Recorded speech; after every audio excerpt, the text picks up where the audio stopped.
Hello, fourth grade, and welcome to our 4.5 homework help. Use area models to multiply 2-digit by 2-digit numbers. So we've already learned how to use an area model. Now we're going to do it with a 2-digit by a 2-digit number. Our first step with our 2-digit numbers here, we need to break them apart and distribute them by using our expanded form. 20 expands to 20 plus 3, 18 to 10, and 8. Then we're going to take our expanded form and we're going to write it on our area model. Up top is 18, 10, and 8. And on the side we have 23, 20, and 3. Then your next step, you are going to write an equation where the numbers meet. 20 times 10, 3 times 10, 20 times 8, 3 times 8. Then we go over here and we're going to solve those problems. Or equations. 20 times 10, 200. 3 times 10 is 30, 20 times 8 is 160, and 3 times 8 is 24. Our last and final one. Please head to the front office. Sorry. Next one. Sorry about that interruption. Next, you're going to take your partial products and you will add them together.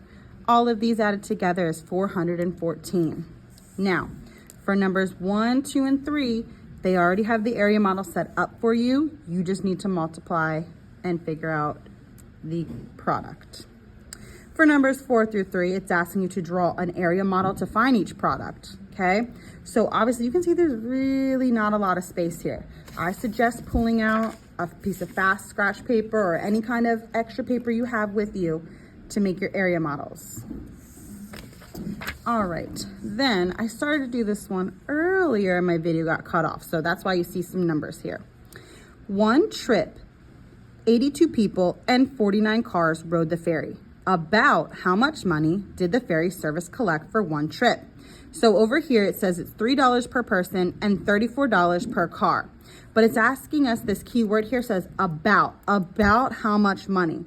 So if I take 82 times 3, that's going to tell me how much it is per person, but it's asking me about. So I rounded 82 to 80, and I'm still going to multiply it by 3 because that's going to be really easy to multiply.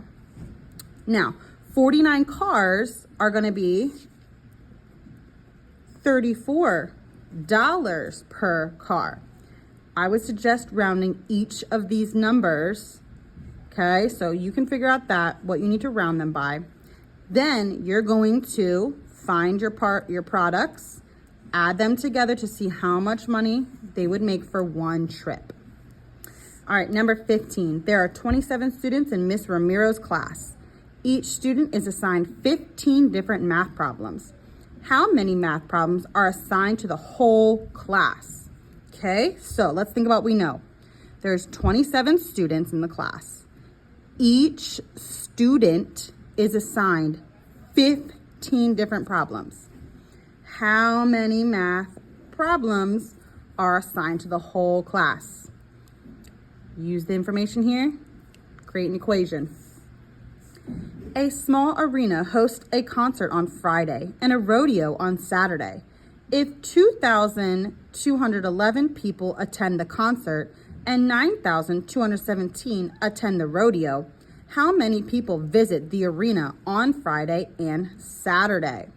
So, what we know, on Friday, there's a concert and 2,211 people attended that concert. Saturday, there was a rodeo. 9,217 attended the rodeo. How many people visited the arena on Friday and Saturday? Our key word here, we have how many. When I see that, I should know that I'm going to be adding them together to figure out how many people are on both days. Do not multiply these. All right, number 17, higher order thinking. Mr. Buckham teaches vocabulary to a class of 27 fourth grade students. There are 63 new vocabulary words. Each student writes the vocabulary words and definitions, 1 word per index card. Does Mr. Buckingham have enough index cards for all the students? Explain. Okay, So let's see. If Mr. Buckingham teaches vocabulary to a class of 27 fourth graders, okay, and there are 63 new vocabulary words, each student writes the vocabulary words and definitions, 1 word per index card. Does Mr. Buckingham have enough? Okay, so we need to use this information over here too. Mr. Buckingham has 1,500 index cards, okay? That's how much he has. I need to see if he has enough for his 27 students to write 63 words each. So they'll need 63 index cards each for these vocab words. So multiply 27 times 63 and see, does he have enough index cards? So I need to see the product, and then yes, he has enough index cards, or no, he does not have enough index cards. All right, number 18, select all the partial products, which would be used to find 17 times 28. So for this one, I would get my area model set up, do our 17 times 28, multiply and see what your partial products would be.